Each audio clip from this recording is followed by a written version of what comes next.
बिस्मिल्लाहिर्रहमानिर्रहीम। उमरू बिन शुऐब अपने वालिद के वास्ते से अपने दादा से रवायत करते हैं कि रसूलुल्लाह सल्लल्लाहु अलैहि वसल्लम ने इरशाद फरमाया,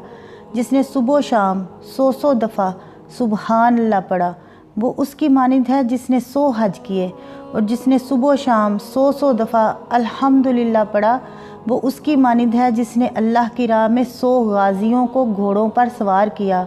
या हुज़ूर सल्लल्लाहु अलैहि वसल्लम ने ये फरमाया कि उसकी मानिंद है जिसने 100 गज़वों में हिस्सा लिया, और जिसने सुबह शाम 100 दफ़ा ला इलाहा इल्लल्लाह पढ़ा वो उसकी मानिंद है जिसने हज़रत इस्माइल की औलाद में से 100 ग़ुलाम आज़ाद किए, और जिसने सुबह शाम 100 दफ़ा अल्लाहु अकबर पढ़ा तो उस दिन उसके अमल से ज़्यादा अच्छा अमल किसी ने नहीं किया